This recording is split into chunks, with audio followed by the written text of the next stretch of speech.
Пускаме видеото. Ще видим, аз съм намалил качеството. Малко. Има 3 варианти. Средната съм служил. И че стават много много видеото. Така. Днеска имаме да изучим патърни ингредиенти и ще започне пета точка, която е изработване на текстури. Като по текстури изработване имаме това, че текстурата, патърна е нещо, което е вкарал в Photoshop, а текстурата го има предвид като определена снимка, която вземем и обработваме, за да използваме в нашето начинание в пречето. Затова са разделени, разградени неща. Разделени. Днес ще започнем с патърните и градиентите. Ще ви обясня какви са видовите патърни, как се настройват самите патърни, как се изработват патърни и после градиентите и работа с градиенти. Защото на някои места е по-удобно да използваме по-бързо градиент, отколкото да го правим с четка. И защото градиента става еднакво навсякъде по широчината, примерно, а четката не може да не успеем да го направим, да е толкова рано. Преливането. Сега. Така, първо ще ви кажа за патърните и ще започнем. Ще направим нов файл, който ще е на 300 точки и ще го сложим до 2000 до 2000. По-големичко, по-приятно. Така, че е в грецкия от света, зато ще го прехвърля в RGB кода. Първо, патърните, когато има един леер, правим нов леер, чрез селекция кръгла ли ще бъде или правоъгълна, си я пълним тази селекция първо с основен цвят. Някакъв бял с черен къв. И вече с дясно копче върху този определения леер, който се рисува патърна, Blending Options, пускаме патърн Overlay. Така, виждате какво се получава. Имаме и цялото нещо застава в определения патърн. Имаме различни видове патърни, които са много дефолтски патърни има да самия Photoshop. Има за трева, има за кавачки и всякакви различни текстури, които прави да може да направи патърни. Патърни също има много и в DeviantArt. Оттам може да се сложите много видове патърни, които да ви подхождат природно зависко от търсите и да ги използвате дали на един обект,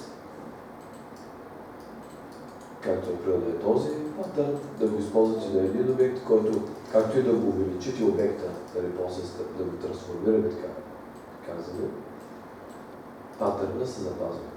То автоматично Photoshop го генерира. Това е разликата между патърн и така казаното текстура. Патърна пак е текстура, но текстурата е обикновено обработена снимка, която сме намерили в Google. Сме си взели някаква текстура, която е някаква част, която да използваме, но не е ефект. Патърна е ефект. Извинявам се.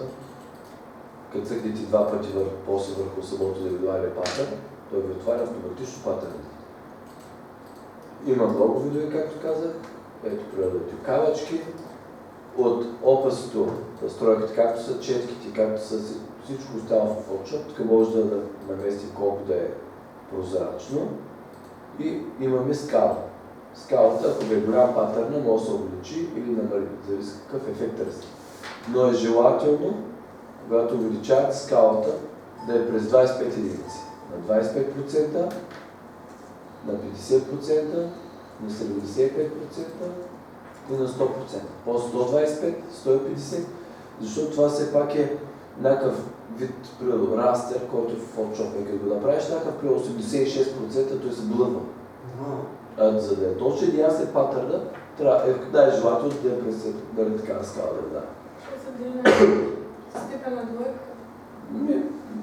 Велто каза, го забелязва, че като се прави, нали, примерно наполовина, седи винаги ясен патърн. Ето, примерно това стана като, нали, бетон. Това е път. Но ако решите този патърн, примерно да направим трансформация, като не в предния урок учихме, с контрол и тето, това нещо да го смачкаме, примерно решаваме да го направим с перспектива, перспектива, но както виждате, патърна се мести, но не получава перспектива.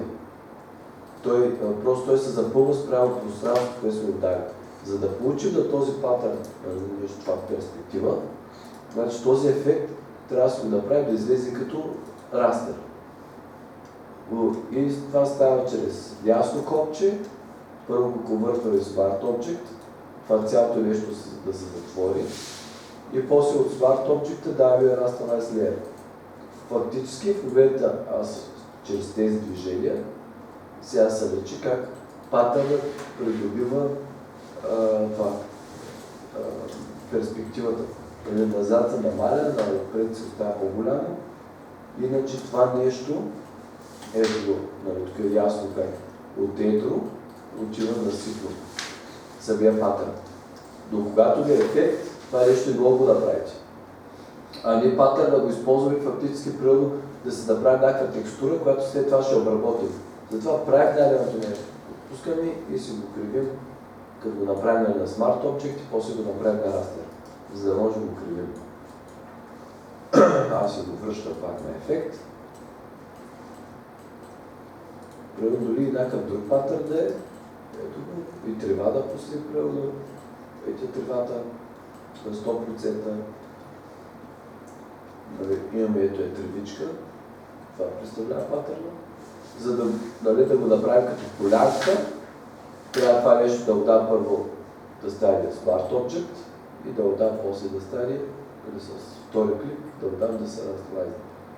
По този начин аз вече от тук мога да направя перспективно, с държан контрол, при контрол и тето, да го правя перспектива, с дясно копче да дам рап и дори да го изпъкна, да стане като беричи. Ако това нещо не е растер, не е чист layer, не може да се получи. Да имаме тази перспектива и това издуване. Защото патърна, той ще вземе, ето го патърна, аз колкото и да го манипулирам самия прозорец, патърна седи по един и същи начин. Той седи като патърн. Няма отдалечаване назад, не може да се получи този визуален ефект, не може да получим. Патърнът е удобен, ако се използва така за тапет да сложиш. Е също начин. Сега ще направим, ние ще изработим в момента примерно на патърн, които примерно бихте използвали за нещо. Ще направим някакъв геометричен патърн, да този принцип, или това е снимка, или да този принцип, или да този принцип.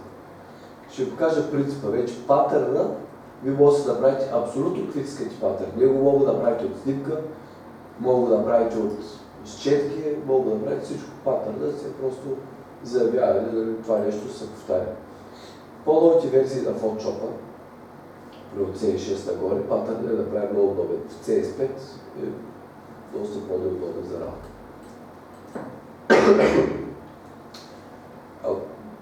Сега ще започна да ви показвам, да ви демонстрирам как се прави патърн и после пак ще се върнем, как да си го скелим и така нататък. И ако имате някакви въпроси, ще ги зададете. В новия ще направим нов леер, не нов леер, нов арт, знаете, на 300 точки.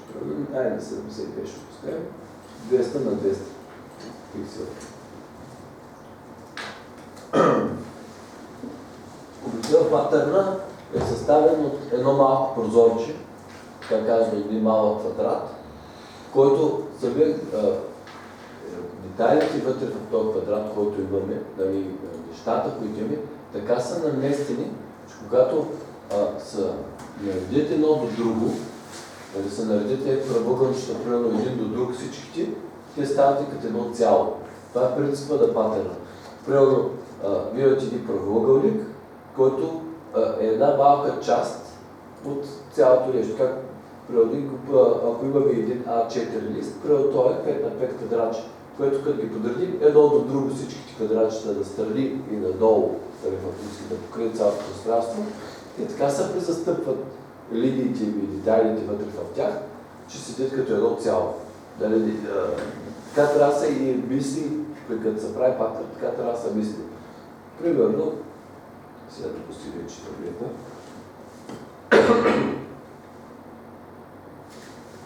Айде, се живи. Тръгна.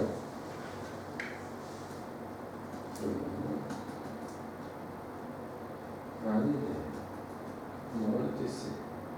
Да. Правя нов леер. И ако направи така една линия, тази линия няма да се получи като патърн. Защото първо тази долната част се разминава с тази част. Ако искали да стане хубав патърн, ще задържим с шифта природа и ще направим така. Защото когато вземем това правоъгълниче от тук и го сложим до него, тази линия нали ще съвпадне. И че ако това го вземем и го сложим до това, тази линия то ще дойде тук. Цялото нещо. Сега ще го демонстрирам. Примерно правим си нали, този правоъгълен квадрат, който сме направили. И сме направили леер, който е вътре в него. И с две линии. Даваме от edit. И така имаме define, както имахме brush, имаме define pattern. И трябва да го кръсим по някакъв начин. Този патърн автоматично се запамети. Когато се върна тук, в другия файл, и когато дам от патърна да го сменя, той ще е най-отдолу. И като го дам това нещо ще се получи. Както ви казах, защото не се застъпват. Ако бяха, нали, тази правата линия се застъпва, обаче те не се застъпват. Защото едната ни началото е ниско, а край е високо на линията. Трябва така да се измислят вътре нещата в квадратчето ни, нали, ако ни търсим този ефект, разбира се, да се презастъпват нещата. Затова, когато правим патърн, помислим как ще се получи нали, в последствие. Примерно и тук пак се връщам. Това нещо го махам. И ако с бърша, обаче ще махна shape динамика и трансфера. Ще пусна нов леер. И примерно ако направим от тук е така, това примерно става. И е така. Нали? Бих би могло да се получи неща, не е добър пример. Примерно с селекция ще направим така, примерно Г. Нов леер вече. И запълвам и Г. Примерно това Г, ако го пуснем така като патърн, ако давам това е патърн,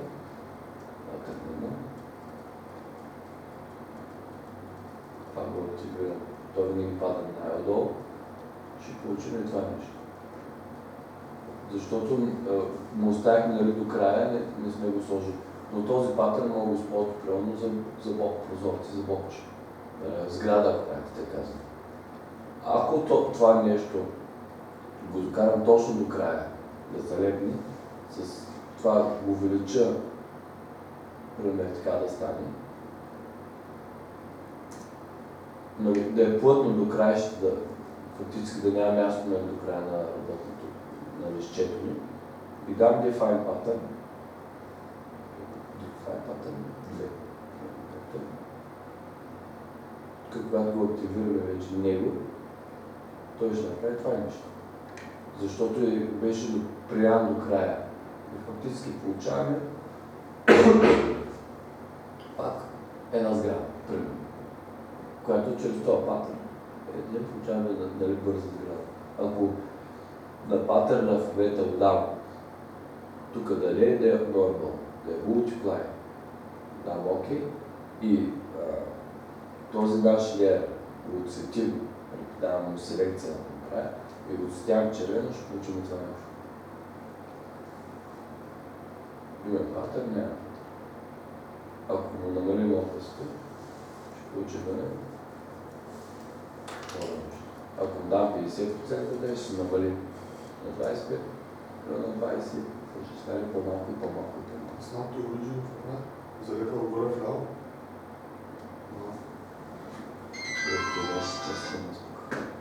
Snap to origin, да, залепва. Полигинала си влиза в най-горния ъгъл. Отива. В най-горния ляв ъгъл. Snap to origin. Но ако искаш, да какъв ефект търсиш. Връщам се пак да работя в това. Това са прости патърни, така казвам. Но ако решим да направим някакъв, аз много често съм правил, патърн за някакво нещо фъни. Искам да направим нещо смешничко. Вземем някаква при нас земеплътна четка, ще й дам да има шейп динамик. И примерно ще се приближа да виждам какво става. Ще направим едно личице, сушички, прошъл и ухилено като идиот. Тук ще направя примерно едно сърчице, тук ще направя примерно някакъв бъбъл, такъв спич бъбъл, примерно да пише yes. Той ви го прави много така, нали, грубо. Така, но тук ще направя лигащи, такива лигащи, примерно сърчица. Така, тук примерно в този край може да направим ябълка. Ето, ябълка. Тук може да има само точки, кокълче да има. И в това пространство, което имаме, аз се разхвърлях, нали, тези неща. Това може да го отцветим също. Ето с нов леер, който ще е отдолу. Принуждавам. Ще взема червено за бръша. Би толкова още. Пак много грейски въпрос. Връщам се RGB. Много фотен. Тая го отцветявам, сърцето го отцветявам, сърчицата в гащите отцветявам. Примерно кокъл ще стане някакъв оранжев, човека ще стане някакъв, ще го направим розовичък, някакъв прасенци. Те розовичък. Ще го отцветим, както ето Лина не се притесняваше за отцветяването. Слагаш скулптура отгоре и с твърда четка, нали, вече гледам колкото и да искам да стане просто бял линик, но без приливка четка. Така го отцветявам. И няма проблем. Това, нали, стана, но аз този път ще махна бекграунда и ще е транспарантно. Когато е нали, с транспаранси, така казвам, с прозрачност, патърна без да с прозрачност, няма да има бялата основа. И в момента, като дам му тук Edit, нали, Define Pattern, давам OK, връщам се тук, като го пусна този нов ми патърн, който ще е примерно на 100% и ще нави тук на 100%. И ще получим това нещо.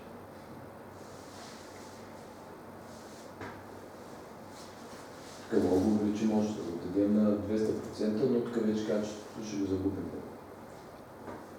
Това червеното, както ни е примерно, ако дам да е примерно синьо, го напълним с синьо, ще стане другата. Това патърн ще го дам да е нормал и ще се отцвети, стане цветен.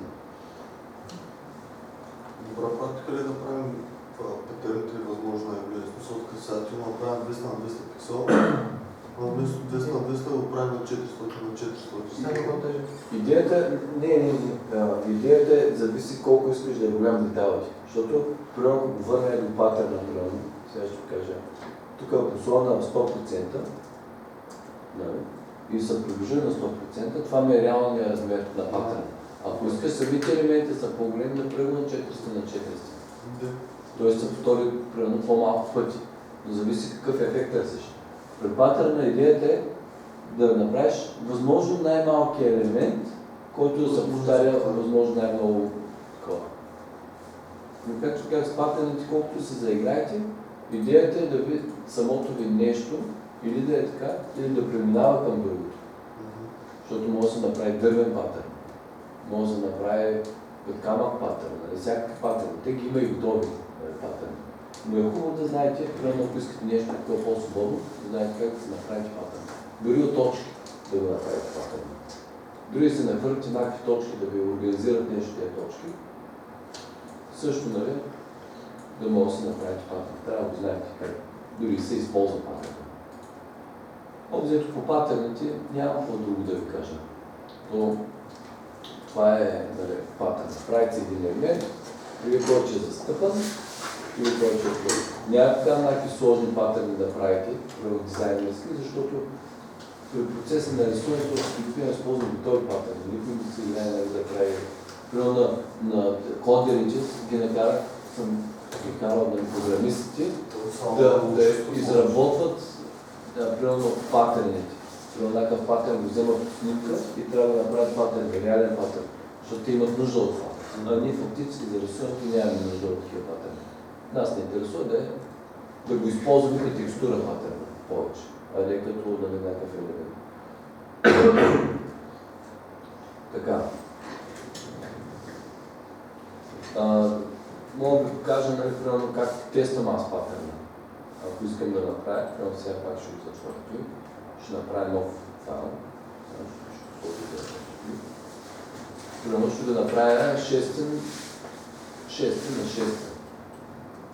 Правя.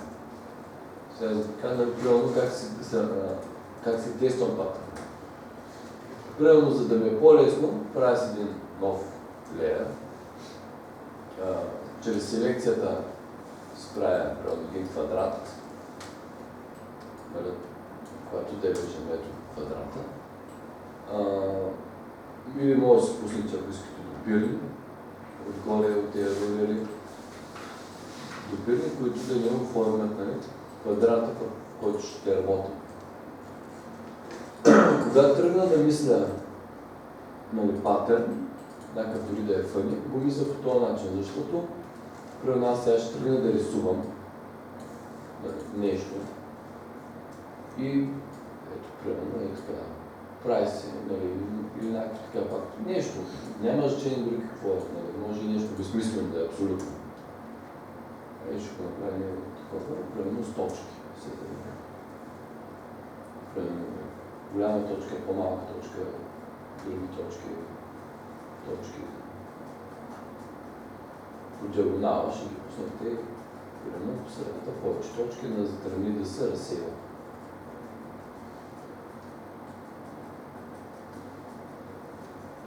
Това е чист пример.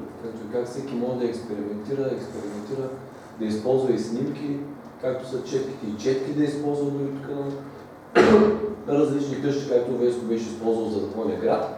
Той може да си направи така кулички, патърна се появява, нали, през някакво такова като кулички. И аз това нещо примерно го правя. И си казвам, ако го увелича, примерно, той излиза извън квадрата ми, фактически. Ето. Обаче, патърна ще излезе тук отрязано. И за да не излиза отрязано, пред това нещо, че да има допълните, аз правя така, фащам до този леер за теста и си го копирам до него. Така го заковавам. Дали както ще изглежда примерно. И като го сложа така, ще видя, нали, примерно, дали съвпадат линиите по хикса. После този леер, примерно, може да го, може да го качите отгоре. И да видите, нали, тук как ще съвпаднат нещата. И тук да го сложите на пак. Да видите от другата страна как съвпадат нещата. Просто като правите леера, аз го вземам и почвам тук да си го преработвам вече. Да го виждам, че тук не съвпадат и тук почвам да приемаш къде, тук е много по-голяма точка. Добре, не готовно да съм много. Тук е много по-голяма точка. И тук е много по-голяма точка и се случи един въпрос. Или като не е голяма точката там, или като го дръпна надолу. Към това. Трябва, нали, тук да има другата част. И фактически аз в момента, както съм го наместил, тези всичките леери ги мържвам заедно, да са едно нещо. Селекцията си я пускам пак с Ctrl и J си го скарвам и фактически това ще ми е патърна. За да правя го, разпръсквам го навсякъде, за да няма тези неща да оставя някъде отрязана точката, примерно да се вижда ръбче и така. И сега като му дам това обаче, че дете или това трябва да го кропнете. С кроп тула да намалим размера на листа, колкото е самия един патърн. Фактически, защото иначе той ще вземе и празната част, ще запомните. И сега като му дам edit define pattern 4, като се върна тук, значи на това нещо трябва да се смени някакъв тук свете. И така.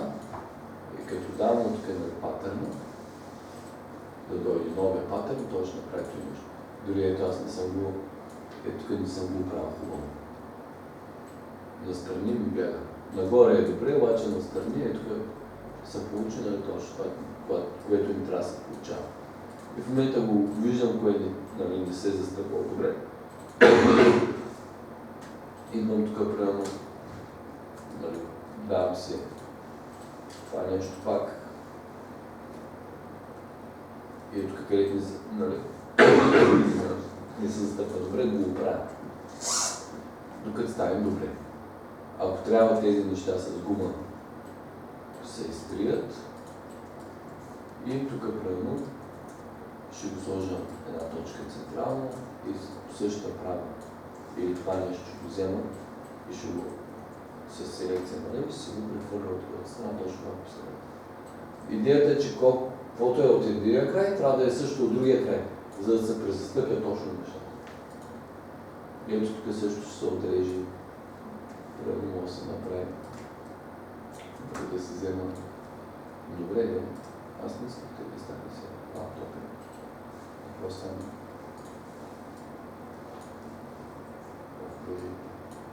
Върна се. Сега. Примерно тук си направим голяма синя точка и тази точка. Трябва да се донаместят нещата, че остава точно. Затова аз по този начин си го тествам. В илюстратора е много по-лесно, защото спамти това нещо, го разграфяваш и така да наглед, каквото направиш, ще казва какво се случва. Там е много по-голяма. Но затова патърна трябва да се мисли така. Имате едно квадратче, което като се подреди едно до друго, едно до друго, едно до друго, и прави цялото нещо. И като има пресечните, така трябва да се мислят пресечните, че да се получи много цяло, да не е много отрязано. Така. Сега примерно всеки може да се направи по един патърн. Късна патърн.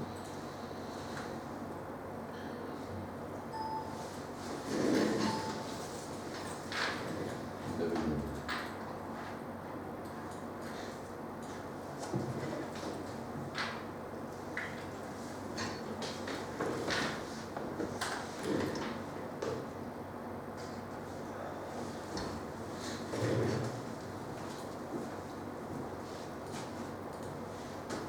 Много хубаво е да така правите едно и в него работите и просто си го проверявате, като го сместите от другата страна, от ляво, от дясната страна, дали се презастъпи с това, което е вътре.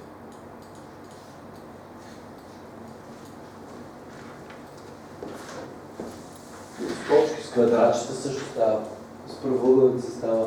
Обзето патърна, каквото и да решите да го направите, ще стане. Дори тази чушка, ако ти излезе от едната страна, да, но например мога да пробваш тази чушка, ако ти е излязла наполовина навън. Това означава, че наполовина трябва да имаш тази страна. Тази страна да е тук, нали, ако я разделиш на две, самата чушка, което е лявата страна, трябва да е залепена от дясно, а дясната е страна на чушката трябва да е залепена от ляво. Когато се подредят на самите картинки, да се образува цялата чушка. Патърните много готино се използват, предоставят се точно за книжки, когато правите при някаква текстурка на одеяло, някаква да е по-късна модерно. Дори деца викате ухилените личица и те стават.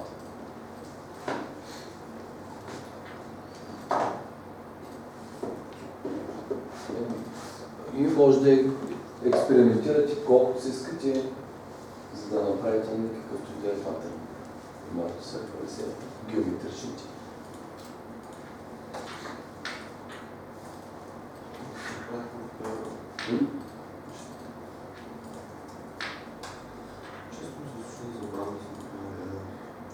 То ще ти кажа. Просто рабочи бекграунда, който по-трудно става. Другото е така да потърдиш патърна, да няма пресечни, просто навънка да не излиза. Но трябва да го имаш това в предвид, че ще му отрежи иначе. Какво стана? Това да ти бъде ли? Или иска да пада? Иска да може да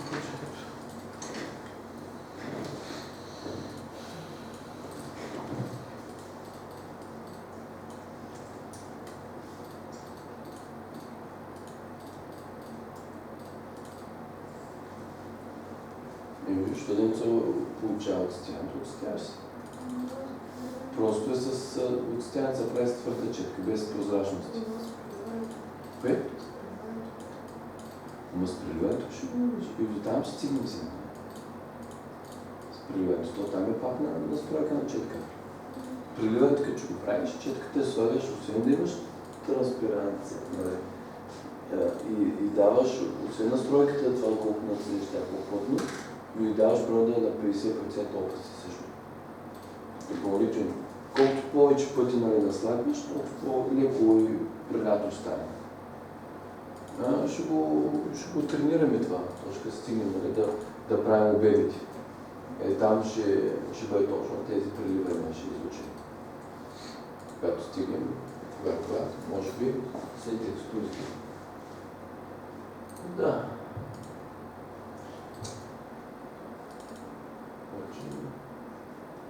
Другия уикенд, някъде ще ги започнем, по-другия уикенд. Ще ги започнем.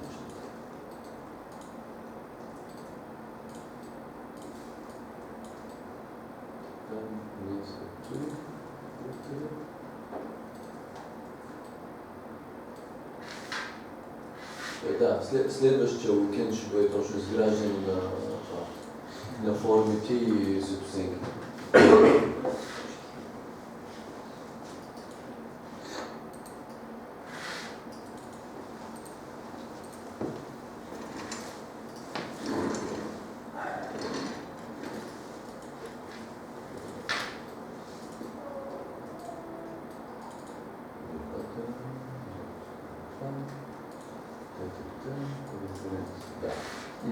Утре ще правим колажите. Референции и колажирането.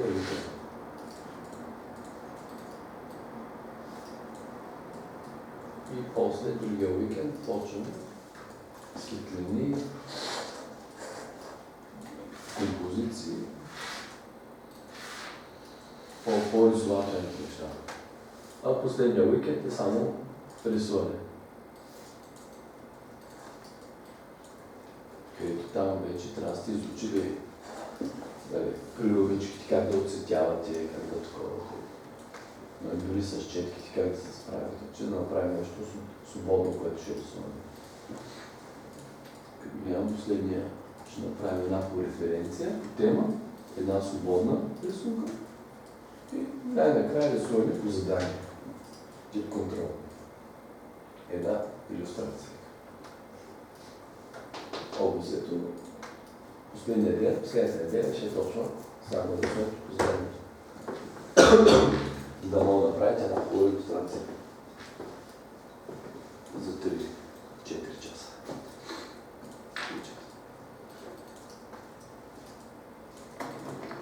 Да, и той трябва да знаеш също, на същото място, обаче трябва да го преместиш.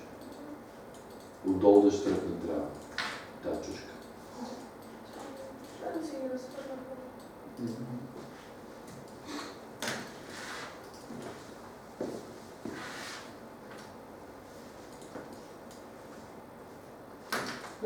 Просто човек като знае, нали, принципа на патърна, вече обзето може да се направи всяка патърн. Патърна се използва както това е много стара техника, дори и тези покривките и отделата, нали, старите, дори килимите, всичко е принципа на патърни. Как се прави, нали, точно тези... Скоро гледах дори на ръка как правят те в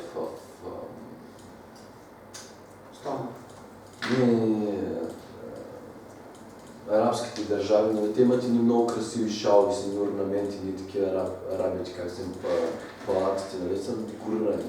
И те се правят някакви много интересни декорации, точно по дрехите, шаловете, отделата, някакви такива. И те ги правят с дървени патърни ги правят. Заставят и двама души с едно нещо го подреждат, нали, но пак са вод патърни.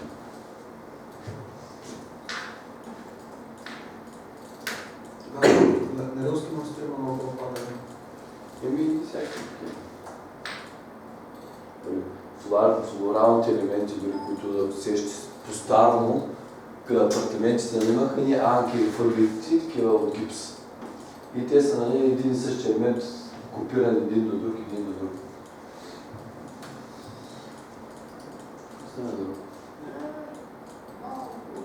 Да. В смисъл, принципа е това и всичко е на места.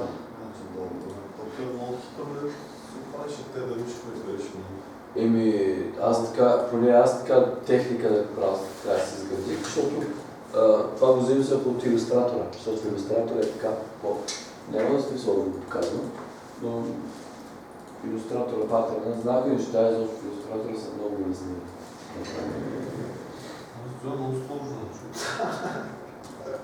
Ако го извисикат хората, може да не е сложно. Тук съм тренал да съм среда.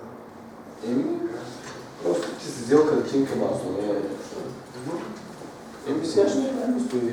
Да, сега ще направим почивка, който иска да си рисува, който иска да пуши и така нататък. Да, сега ще го дам.